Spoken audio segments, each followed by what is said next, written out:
Hey everyone, Lance here. Now I'm starting this video outside today because I wanted to show you guys how this quick release system works that I'm planning to modify to work with my Logitech G27 steering wheel. I do have a second one of these plates, but basically the steering wheel is here and it's got this adapter on the back, and we can clip that onto here, and as you turn it, it will eventually lock into place there, and then that's on. Now when you want to remove it, there is a button, so there's a button here, press that in and we slide the collar up and that pops it off.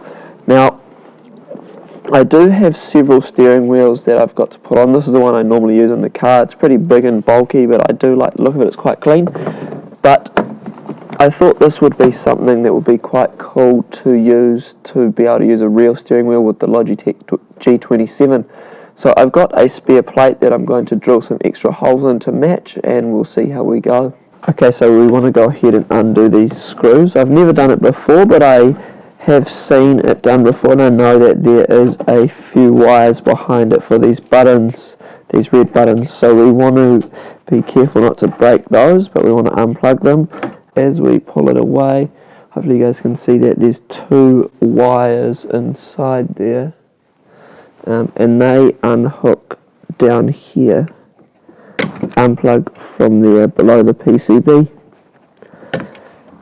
There they are, just like that. End up doing was getting some electrical tape and taping it across as an X here, so I can even line it up centered a bit better as well.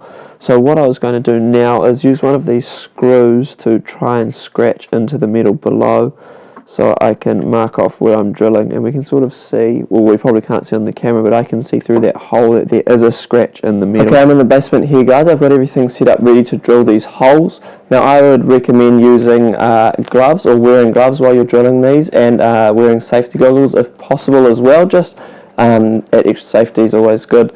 And what I would say as well, this would be a lot easier if you had a drill press or even a vise to hold the thing you're drilling. I only have a clamp, so I've clamped this to the table, ready to drill these holes.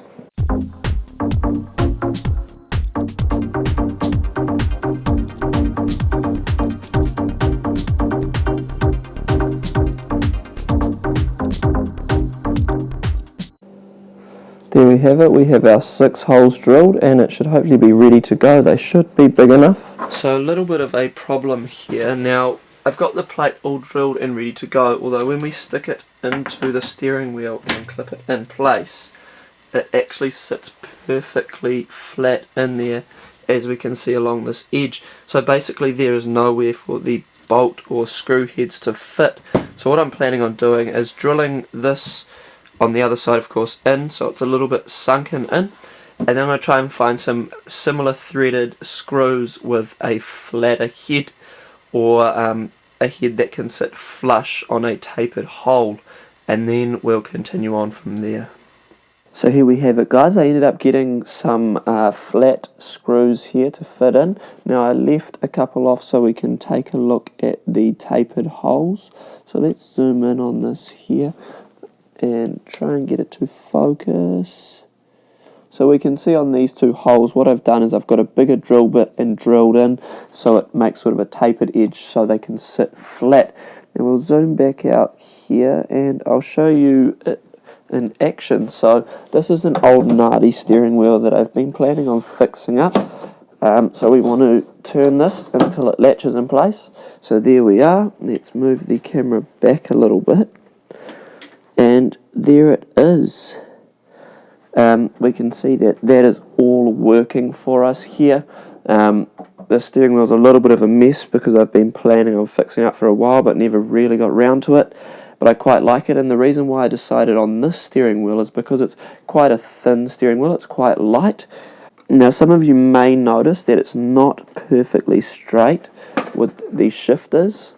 I guess for me it's good enough. It's usable. I've actually been using this all day and it is so much better than the small Logitech one, even though the pedals are a little bit far away. As you can see, it's still reachable, and you can of course still use the stick shift there, so that wasn't a big problem. And the other little problems, I guess, are on the sides here. If we come around, we can see in here small bits of the board where the previous steering wheel would cover. I might just put a little bit of electrical tape or something like that to cover that.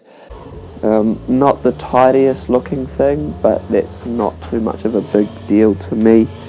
But yeah, this is actually a really cheap mod if you've got all the tools and everything you'd need to do this. The quick release itself is about 10 to 15 bucks off eBay, and you can pick whatever steering wheel you like to suit your budget. A cheap one from a Wrecker, a really expensive brand new one, so you get that real sort of nice look and feel. Like this one here, this is from a Wrecker that I got cheap, planning to tidy up, like I said. But yeah, of course, mine's not perfect, sort of the excitement to use it all and everything like that. But hopefully you guys have a rough guideline to follow so you can do it a lot better than mine. But anyway guys, thanks for watching.